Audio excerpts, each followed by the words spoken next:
Alright, how's it going, everybody? I'm just gonna do a quick analysis of this video that I uploaded yesterday. Now, I said in the description that I knew a few of the faults that I did, which I do. So one of them was that just to speed things up, it's a good idea to grab these trees for energy, otherwise you become energy starved. And that's kind of what I did here. I kind of forgot about the trees and was concentrating on other things. Apart from that, everything else kind of went okay.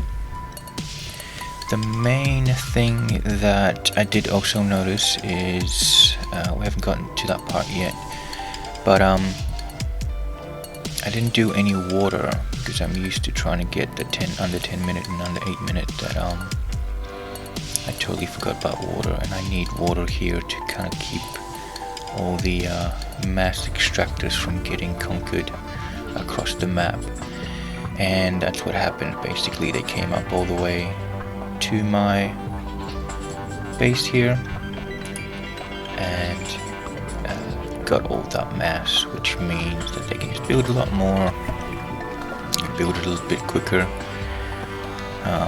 So getting some water units, probably about here. Instead of building all these torrents, I should have just gone for water. You can see I kind of think of that now here. I was glitching out because he was trying to build in the water, but he couldn't, and I did notice that eventually. Yeah, there I go. And so, yeah, you can see they're already creeping up. They're already sending out some units. And all I've done is barely got some air. Because I figured, oh, I'll have some time. I'm used to him not doing any water. But lo and behold, look at that. They actually started building water this time. Now, I don't know if that's an update or if that's just something I haven't been seeing. But it's just the 10-minute mark now in the game, and yeah, he's already got water units building. And yeah, he's riptide. So yeah, that was the big first mistake I did. Is, yeah, I concentrated too much on air in the beginning, just T1 air. Whereas I should have been doing water and subs and then keeping my mass extractors from getting used here. Usually I get a line of submarines here, I push up, I kind of make sure that he can't really expand, and I take over as much of this water as possible on this map. But yeah, it was a nice change to see the AI actually get some water units here, and it was right about, I think at 15 or 20 where I noticed them pushing up quite a bit, like here, and I was like, oh, interesting. All these anti-air, which they're underwater, that's not that bad. But then he actually started building boats that had anti-air as well, meaning he was reacting to what I was doing. So that was good. That was nice to see that the AI actually reacted. And here we go. You can see all the construction bots going through and picking up all this mass. So if I had actually stopped him from doing that, he may have not expanded as quickly, and I could have basically taken care of them a bit quicker. But instead what ends up happening is that, see, I'm just building anti-air here, expecting him to build air, but he doesn't. He has all these guys here, which is, yeah, which was a problem. They basically took out all my guys. And that's when I switched to doing submarines mostly. The AI still doesn't really focus on air. He has no air. They don't ever build air. They build some air units later on, towards the end of the game, once I was actually pushed up and preventing him from getting into the sea. He was then kind of forced into air. Now that kind of makes sense from an AI perspective, I guess, because you want to concentrate all your resources onto one type of unit. The more you split up your unit type and composition, the harder it gets to manage resources. And so yeah, this is what you get. Now it's interesting, the colors changed, but okay, there's a few bugs still in this game. But I guess in this case it's nice to know which is which. So it's actually green that pushes all the way up, which is interesting to know. So the top one there. Okay. So yeah, here I almost gave up. I was going to restart, and I was like, oh no, let's just see where this goes, because I'm just not too sure. I'm seeing that this AI is doing things that it wasn't doing before. So I assumed there was a change. The developers either changed something, or I'm not sure, maybe it has to be a developer update or something. It just doesn't make sense for AI to suddenly start behaving differently. So yeah, you can see this massive army that he has here of actual water units, which is, yeah, quite good. Blue's really concentrating on that water, and he did start another one here, which was the advanced one. Okay, so I think I managed to get that before I actually pumped anything out, which is good.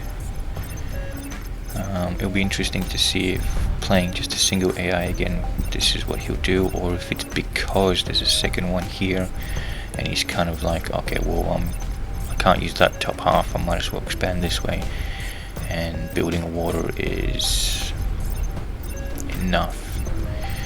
I guess maybe that means that the AI is usually seeing some sort of area mapping that determines if it's got enough landmass and enough area.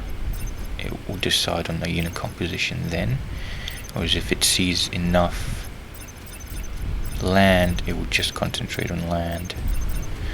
Interesting. So yeah, another problem that I had is, for some reason, my air units here, yeah, they're not going anywhere, even though I do have the waypoints set, or at least I thought I set them. Obviously not. And they're just hovering there. So I let them go, let them loose a bit later on, and this is where the fighting began. Like I said, I actually thought I wasn't going to get any of this, but this is where the subs actually did a lot of damage. He had no answer to subs. He had some of his own subs, but a lot of the underwater units were top land units that can just go through water, so they're only amphibious, they're not. They can't fire underwater, which is handy. So he started amassing this little army here, which had a lot of anti-air. I actually did a res. But as you can see, I'm starting to slowly take over. Now, I should have had this by at least 25, maybe even 20 minutes. I should have been this far out. This has given him way too much. Although it sort of seems like he relaxes the further out he goes. As you can see, there's not a lot of happening at home. He's not expanding, he's not building up his eco. It's mostly in the forward base that he's concentrating on, and he's concentrating on units rather than eco. So he did get up tick 2. Okay. So this is where, yeah, where my push came in. That push died pretty quickly because of his tech 2. But again, with my subs, he actually started firing nukes, the bastard. Like, nukes into the water was not a good idea, unless you really know that they're just stationary and sitting there. So I ended up getting my first epoch, and he started going to work on some of these Tech 2 units that he had. And then the subs, yeah, started taking care of everything. So the AI can easily be taken out by the subs. Yeah, you can see I'm doing a big push here, and I usually like to take over this area here. As you may have noticed, I do prefer longer games. Just something to do, something fun. I sometimes like to let the AI build up as much as he can, to the point where he just starts firing nukes left, right and center.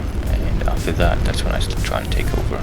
He usually builds a lot of Tech 3 units that you need to manage, but 4-5 hour games are pretty fun. I wish there were more corridor maps like this rather than just a big open. I can understand when it comes to competitive play, open maps, things where 2v2, 3v3 is a lot easier and a lot better. And yeah, that makes sense. But a lot of us just like to play the AI, and we like corridor maps. I do. I like building up a base and then even leaving it for hours just to see if the AI can actually breach the defenses that I've built up. So it's kind of like a tower defense, and I use it as a tower defense type game. I'm not much into competitive play, so yeah, this is just how I know. And if the devs are listening, well, you know that we exist. Yeah, all these nukes. It's eventually why I start building anti-nukes. There we go. The first one just popped up. Just to stop that. Not that it's doing much damage, but it's just annoying. I didn't know where I was going to go with it. So there's my Epoch doing a bit of a run by. I did lose quite a lot of him because he does have his own Titans out and things. He's really expecting an attack from this corner here. That's interesting. Now I thought this would be enough of a push to wipe him out, but no, I really needed my own Titan to get through. I do take this one out pretty sick. It's nice to know what 3 Epochs versus 1 Titan can do. Take him out, and he just sits there and gets taken out. I could have maybe gone for this commander here. I don't know if that was the real commander. No, it's not. That was a fake cat because they're both here. I kept seeing them and I'm like, I don't think that's the real one. More nukes. Like, why there? That makes no sense. Okay, so I got some of my own anti-nukes. I've got a couple of my own Titans coming out now. And again, constantly building eco, constantly trying to build up a big army. Mass is always a big problem. I can never get enough mass. There you go. This is where I had my first Titan go in. Well, the first 2 Titans go in. Now I don't know why I wasn't able to take him out here. Oh, okay. I think some of his defenses, yeah, I tried to get in and just blow up as much as I could. Yeah, that's what I did. And this is where I'm like, okay, well, I've got him blocked off. He doesn't have a lot of mass. Yeah, he's got some nukes flying out, but I've got anti-nukes now. That's cool. So I'll just block him off, and I'll eventually be able to build up some Titans. In fact, I think I was going to send those 2 out to finish off the base. But the AI seems to be very good at turtling. It really knows what it's doing when it's turtling. Like you can see here, it's rushing out Titan. Yet it must have enough energy because... Where is it? Yeah, there it is. The Basilica is still firing quite regularly, so it's having a red hot go at taking out my units.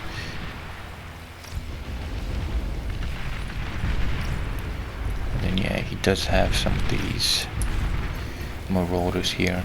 Again, they're quite useless underwater. They need to get up onto the land.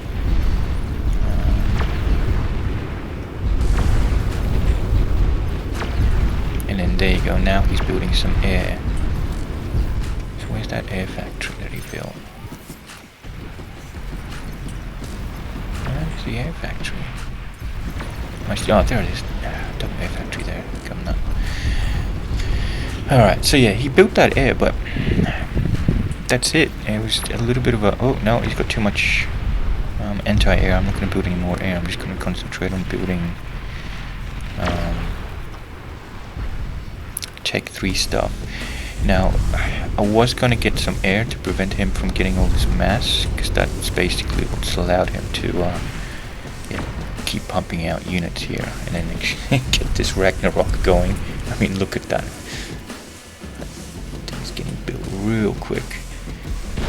Had it down to 2 minutes. That's pretty quick. But yeah, I just wanted to see what the AI was going to do. what it's capable of. Because again, I kept seeing differences in what I've been seeing previously, so just wanted to play with it a little bit. You can see here they're really gonna get taken out. Yeah, this was I never knew this position here for the epochs. It's actually quite a nice. They've got just enough range to hit here, and my subs here are providing a little bit of vision for them, so that helps out. Just keep everything in check, I should say. Although a lot of it is just land units. Again, he should know by now that he's landlocked. He can't go anywhere on land. He's got to do water units or at least air units. But no, I do like this little barrage here. So basically, I just amassed a large enough army, so in a single push I could have taken them out. It's funny that they're locked into their base here, so if I had just concentrated on going around each side, that would have taken care of them, but I didn't know that at the time.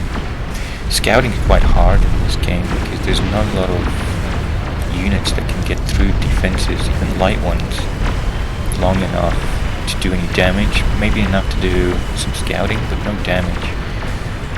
And the only unit that's got stealth is landlocked, I believe. I don't think it's a border. But yeah, so I went through here and I saw these guys, like, oh, I'm not going head to head against those guys. So I did a little bit of a trick where I got them to follow me, but then I had this guy come up this way and like, hey, look at me, come follow me, don't follow the rest. Well, in the meantime, these guys here are just wrecking through the base. And yeah, there goes the commander, and there goes everything, bye bye. No more commander, might as well suicide. So yeah, that's that. I learned a lot, and yeah, maybe you did too. Guess I'll see everybody later.